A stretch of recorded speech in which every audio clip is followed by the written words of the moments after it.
I've been sitting with some things. And the things that I've been sitting with have me sitting under here, Ariel. Ariel Begay was murdered in the late summer, early autumn of 2017.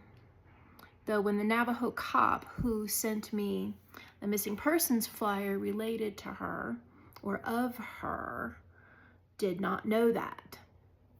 I did not know that. Nor did the crowd of people that varied from between 5 and 12 who worked with me for months around this. What happened was this cop sent me a missing persons flyer on September 6, 2017, and he said, "What do you feel from this?" And I didn't want to feel anything from it. I had already been sent on what I thought was a wild goose chase into Alberta and Saskatchewan by Chief's Poundmaker, Crowfoot, Big Bear, Three Bears, and a few others like Joe Fineday. And nothing came from this trip except more poverty and exhaustion. And so I didn't want to hear anything else from anyone else about me doing some shit for others and like not getting paid for it.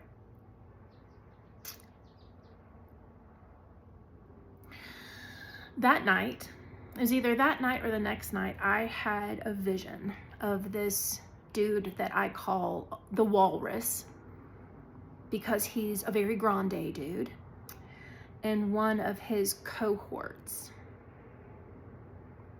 along with a specific colored visual that made no sense at the time, other than it was something related to flow. Super. But then what happened is that people with whom I had no relationship with outside of a connection on Facebook of all things started sending me their own dreams and visions. Ingrid, I don't know why I need to tell you this. Ingrid, this is going to sound weird, but this is for you. I don't know why. And each of those messages was telling me, you're in it now, babe. And ultimately, the message was go now. And the only real question I had at the time when this medium channeled my posse was if I got help. On your own was the response, and I was like, well, fuck me. However, going to the Phoenix metro area, finding somebody and bringing them back home to Navajo country, totally within my wheelhouse. Totally. So I packed the car. In my head, I'm gonna be gone 7 to 10 days tops. Find her, bring her home, and then come back to Montana. That did not happen. I was there 7 months instead. And in those ensuing 7 months, I learned that what I was into was not just about Ariel, though she was the catalyst.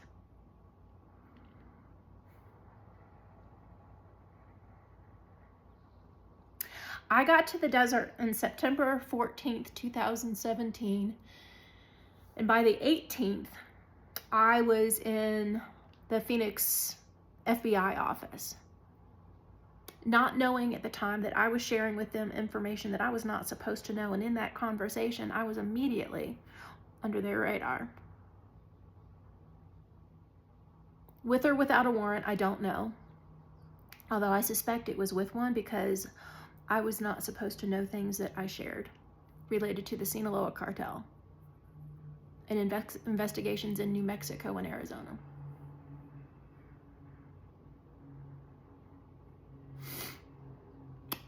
I also did not know, nor did anyone else that I was working with, Again, that crowd varied from 5 to 12 from all over.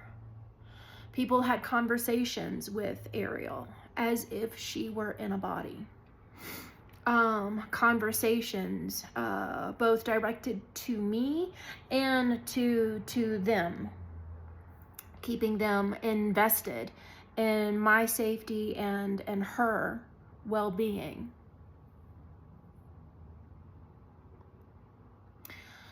Until we were informed on October 17th, 2017, that remains of Ariel Begay had been identified through dental records. And that sent our world spinning. Because how is it possible that all of us in this highly intense yet dispersed manner, because again, people were anywhere from a few hundred to many thousands of miles away, knowing what we were knowing, having conversations both with spirit and the ground and other people,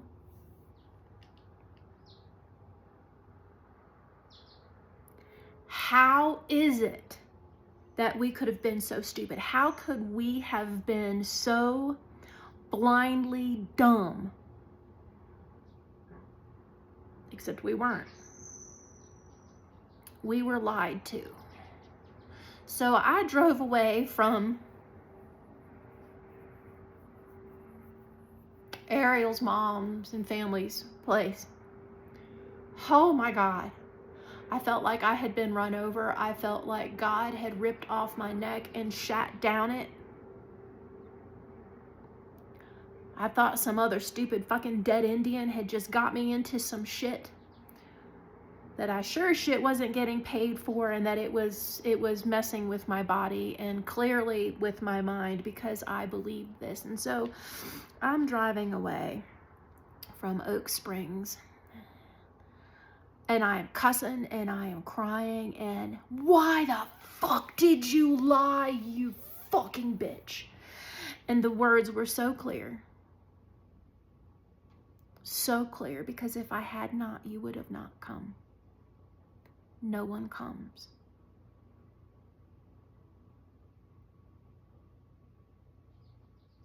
No one comes.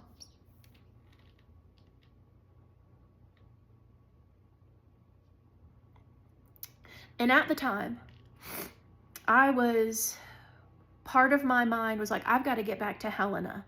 I need my body to be healthy. I need, this is a lie. And if this thing is a lie, then all of these other things are a lie, except it was not true.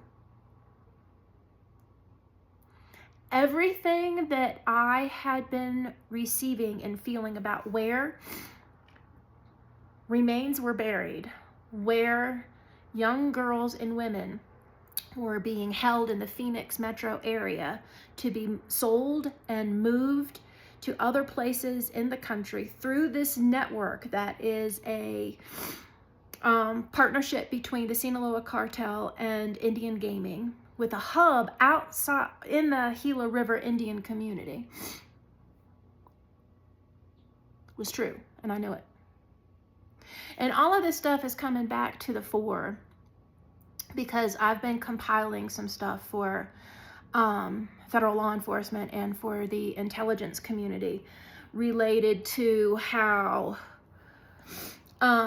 the Sinaloa Cartel's money laundering processes through Indian Gaming, how that money makes its way and intersects to Al-Qaeda and other organizations. Not intentionally, it's just how dirty money moves.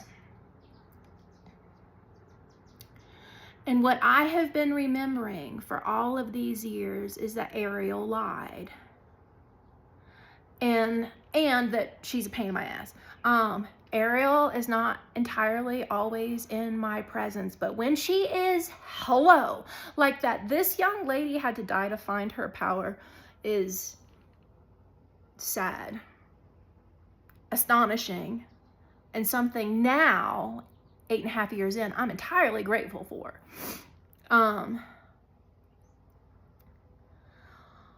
But what I forgot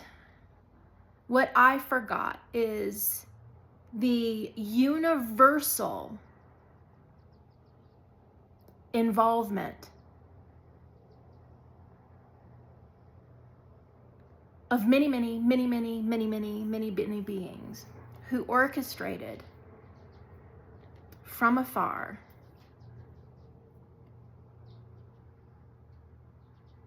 my involvement with missing and murdered Indigenous women and where it intersects with the Sinaloa Cartel in Indian country.